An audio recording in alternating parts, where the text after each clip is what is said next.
तो दोस्तों आज के इस वीडियो में हम एक्सप्लोर करेंगे बाकी हानमा में दिखाए गए स्ट्रेंथ और इंड्योरेंस के साइंटिफिक एस्पेक्ट को।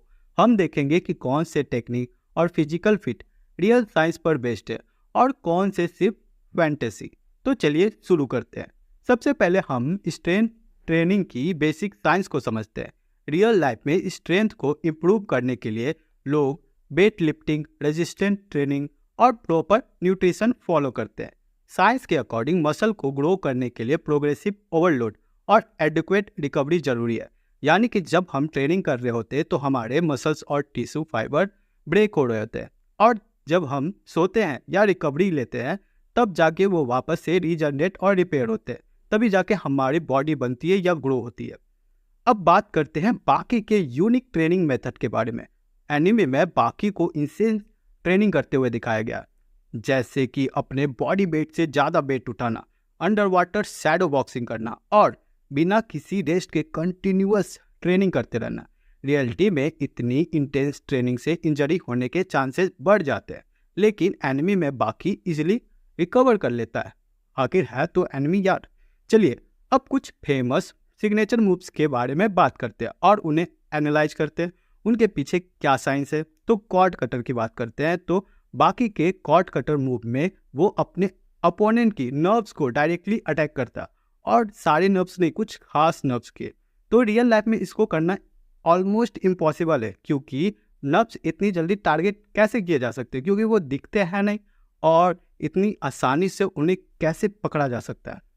तो ये एक फिक्शनल चीज हो गया। मैच पंच की बात करें तो बाकी का मैच पंच जो एक एक्सट्रीमली फास्ट पंच है, साइंटिफिकली पॉसिबल ही नहीं है। फास्ट पंचेस के लिए फास्ट ट्विच मसल फाइबर को ट्रेन करना होता है, लेकिन एनिमी में इसे बहुत ज़्यादा बढ़ा चढ़ाकर दिखाया गया है, जो कि एक फिक्शनल है।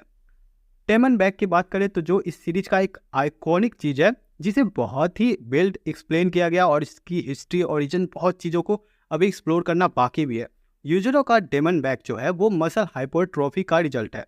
साइंस के अकॉर्डिंग इतनी मसल मास और डेफिनेशन अचीव करना तो पॉसिबल है, लेकिन डेमन लाइक शेप इम्पॉसिबल है। मैंने थोड़ी रिसर्च की तो मैंने देखा कि बॉडी बिल्डर के जो बैक के मसल्स होते हैं ना, वहाँ ऊपर का तो वो थोड़ा मोड़ा अचीव कर लेते हैं, बट नीचे का वो जो फेस बनता है वहाँ पे उन लोगों का क्रिसमस ट्री का जैसा शेप आता है। लेकिन अगर कुछ एक्सेप्शन की बात करूँ तो एक इंस्टाग्रामर को मैंने देखा जहाँ पे पिक था, वहाँ पे उसने लगभग डेमन बैक अचीव कर लिया। आपको इसके बारे में देखना है तो आप सर्च कर सकते हैं। इसके बाद हम बात करते हैं इंड्योरेंस और रिकवरी की। तो सीरीज में कई बार कैरेक्टर को एक्सट्रीमली एग्जॉस्शन के बाद भी फाइट करते दिखाएगा। वो बुरी तरह से थक जाता है, इसके बाद भी वो फाइट करता है। रियलिटी में इंटेंस फाइट के बाद रिकवरी के लिए प्रॉपर रेस्ट और न्यूट्रिशन की ज़रूरत होती है, लेकिन बाकी हानमा में कैरेक्टर अपने विल पावर के दम पर वापस रिकवर कर जाते हैं, जो रियल लाइफ में पॉसिबल नहीं है। यही हमें जब सी किंग से लड़ते दिखाया गया था बाकी को, तो हमने देखा था बाकी बहुत बुरी तरीके से बीमार था, और बाद में सिर्फ कुछ आंसू के बूंदों से वो उसकी बीमारी पूरी तरीके से ठीक हो गई, और उसके बाद वो एक चीनी और पानी के घोल से अपने वापस से सारे मसल्स को रिकवर कर लेता है, जो कि लगभग इम्पॉसिबल वाली बात हो गई। साइंस के अकॉर्डिंग ह्यूमन स्ट्रेंथ के कुछ लिमिट होते हैं।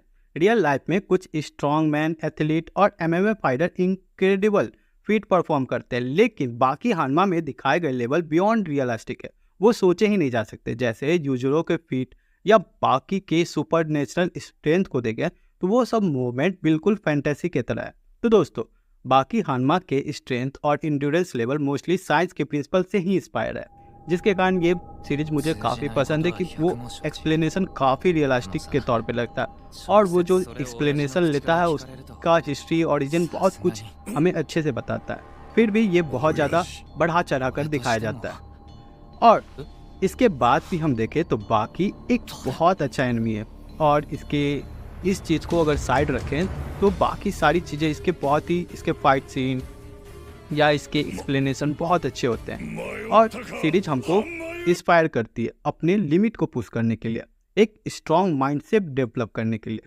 तो ये फाइटिंग एनिमी में मेरा फेवरेट है। तो आपको कौन सा एनिमी पसंद है अगर आप इस जॉनरा में जाओ तो? और क्या आप बाकी के डेमन बैक के बारे में कुछ और जानना चाहोगे तो नीचे कमेंट करो, मैं उसके बारे में एक सेपरेट वीडियो बनाऊंगा। मिलते हैं नेक्स्ट वीडियो में।